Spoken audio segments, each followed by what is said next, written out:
When I started photography many years ago, I always had this feeling that my photos are not looking as good as my favorite photographer's work. And I couldn't figure out why is that, what I was missing. Also, I wanted to grab the viewer's attention with my photos.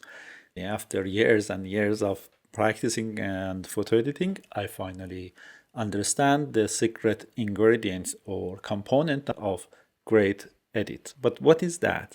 What is the main component of photo editing that I was missing? Sometimes I could get it without knowing that, and sometimes I couldn't. And that is contrast. Wait, before you jump off the video, I'm gonna make sure that you understand that there are more to contrast than just overall contrast in a photo.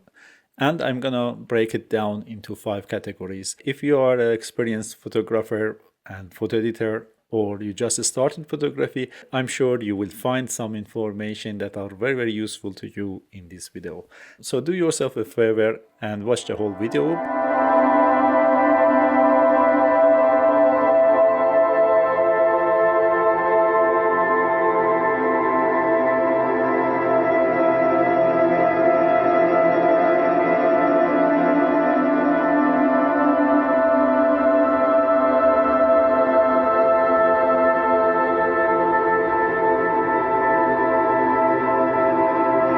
Before we continue this video, I would like to make an announcement. Me and a friend of mine, Julian Proper, we are going to run a workshop in autumn 18th to 19th of October in beautiful Farnaboo-Fjärde National Park.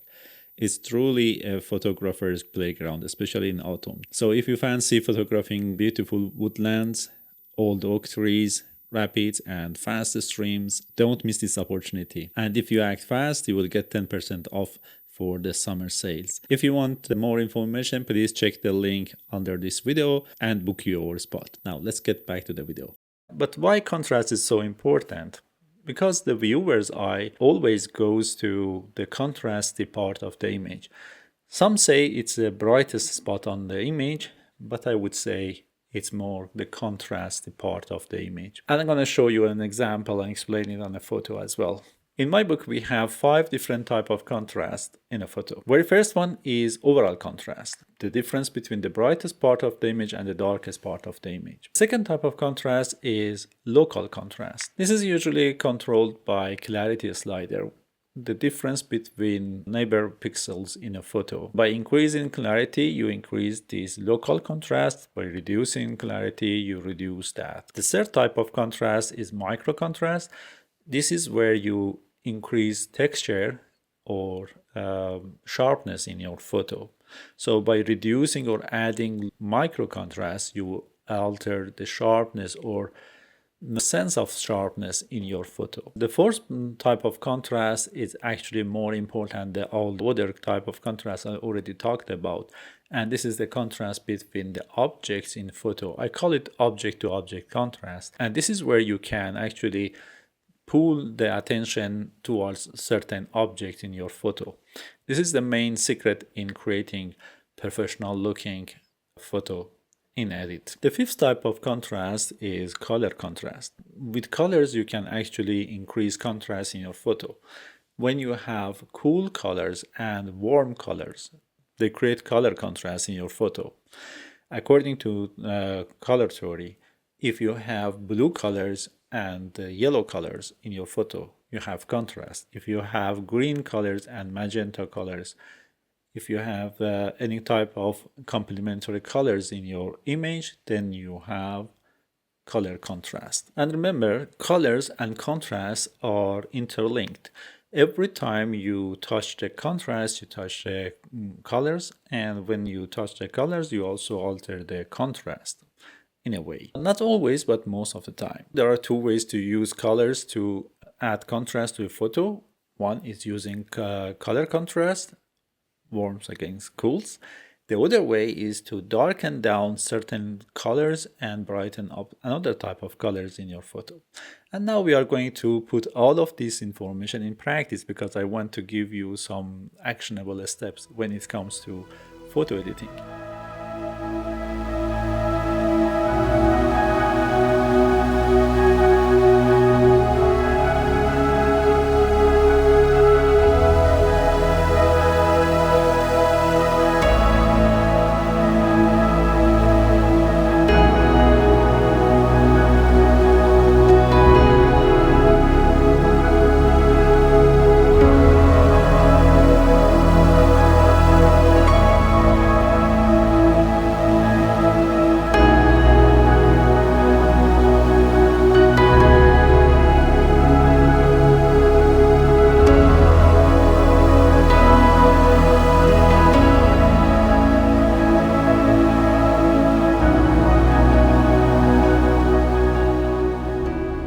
jump into my photo editing software, which is Capture One. But by the way, you can use all of these techniques in any photo editing application you want.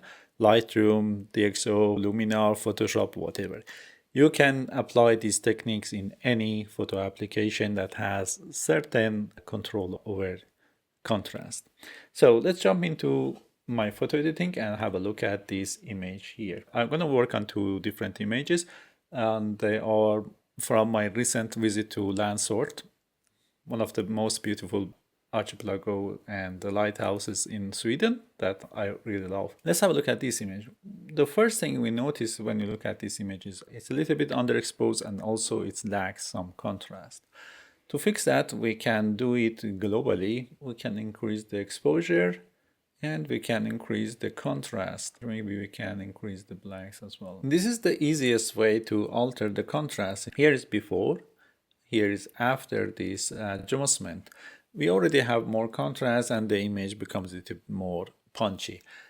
It's not the desired result on this image, but I just want to show you the effect of overall contrast. If you just apply it to whole image, this is what you're gonna get. Now let's have a look at this image. This is the beautiful Landsort lighthouse, and I took this image in the middle of the day. This is the only time I had there to take this photo, and right off the bat we have a nice composition, but it's not as punchy and it doesn't look as professional.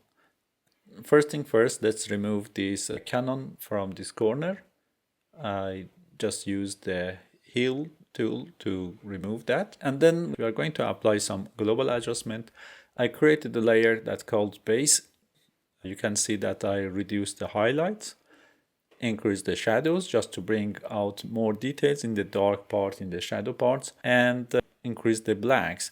By doing that, I reduced the contrast and I made the image a little bit more flat. The purpose of this photo is to lead the eyes of viewer from the foreground towards the lighthouse, because it's a very strong structure, or it's a strong geometry. It actually takes some sort of attention from your viewers. But I have a very beautiful sky as well. I want to make this image a little bit more professionally, and for that I'm going to use contrast in my advantage. So first we reduce the contrast in the base layer, and this is the only thing we have done here. I haven't done anything else, I believe. Then I have another layer that's called rocks, and I select the rocks and the surroundings, not the road but everything else, using the AI mask here. I make them darker. This is what I refer to object contrast. This is where you reduce the brightness of certain object and brighten up certain object to create contrast. By just bringing down the brightness in this part of the image, they become contrasty against the road. At first, road becomes a little bit more visible, and also the lighthouse is also jumping out a little bit. So let's turn it off and on. You immediately see that by turning this layer on, making the rocks darker, I put more emphasis and push the viewer's eyes towards the lighthouse and the road. And the road leads to the lighthouse, actually. I did some other adjustment to this part as well that I will talk about later. But first you see that I reduced the internal contrast inside these objects, the rocks, and make them less bright. I increase the shadows, which also reduces the contrast, because I don't want these objects, these rocks, to be a little bit too contrasty. And because I took this image in the middle of the day, I had so much light and darkness and too much contrast basically. And as I said, when you have more contrast, your eyes goes there first. And I don't want that. I don't want you focus on the rocks. I want your focus to be on the lighthouse and your eyes settle on the lighthouse. And because I reduced the contrast, I lost a little bit of the texture and this part becomes a little bit dull. So increasing the clarity in this area, in these rocks, I adding back some of the local contrast. So I reduce the overall contrast inside the rocks, and then I add back some of the local contrast to bring back the shapes or the textures of the rocks. So as you see, I'm pulling it back and forth a little bit, pulling down the contrast, add another type of contrast where I want to have. So I reduce the darkness in the shadows and reduce the highlights, but then I added also a little bit of clarity. But then we can also make them a little bit darker if we want. Now, for the sky, you see I have a good selection of the sky. And now what I want to do with this layer is to use the color contrast to add more contrast to the sky and to the image in overall. First, I increase the highlights to bring up the beautiful cloud texture out a little bit and white, and maybe reduce the shadows a little bit because I want to shadow part of the sky becomes a bit darker. And then I selected the blue colors. If I turn on this, you can see with the blue colors I desaturated them a little bit and also make them darker. We have sort of yellowish greenish colors in the foreground on the ground, and we have these blue colors in the sky. So we have some sort of color contrast already in this photo. To use these colors to add more contrast, so I reduce the saturation in the blue colors, and this gonna give us some more of a color contrast. If I turn this in color editor on and off, you see the difference. It adds a lot of contrast to the sky. It actually helps to bring out the texture of the clouds. And this is actually what you do when you use polarizer, when you take a picture of the cloudy sky. When you use the polarizer, you actually reduce the brightness in the blue part and add more contrast to the sky. Now, we have these colors, these green colors on the rock, on the ground, which I want to use them as a part of my color contrast, so I can make them a little bit more yellow to put them in contrast with the colors in the sky. So I go back to my rock layer and I already selected these yellows or greens, and what I did is change the hue a little bit, so you can make them more bluish green to harmonize the image, or you can make them a little bit more yellow to create a color contrast. And also I brightened up them a little bit. We can of course increase the saturation if we want. It's maybe a little bit too much. So if I turn this on and off, you see the difference. Here these colors are a little bit green and dull and dark. Now I make them brighter, yellower, and they make a good contrast in the image. Still, I think we can push the contrast, overall contrast. I created a new layer, and this is a linear gradient. I put in the bottom of the image and darken down this part a little bit. With doing that, you create another layer of contrast and you push the eyes of viewer from foreground towards the background. In this one, what we can do also is to actually increase the contrast. By doing that, I made the road pop a little bit more. Then we can select the lighthouse itself.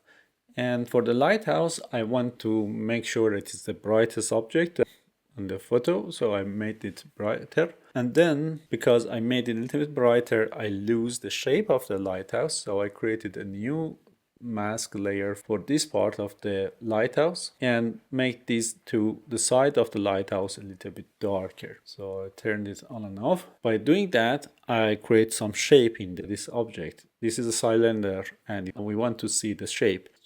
And then the other way you can also alter the contrast is by using dodging and burning, of course. Dodging and burning also creates some sort of contrast. You darken down certain part of the image, you brighten up another part of the image, and that's increased the overall contrast or object to object contrast in the photo as well. So what I did here, I burned this to darken down some parts of the image. When I turn it on and off, you see that I darken down this side of the cone on top of the lighthouse and the rocks here.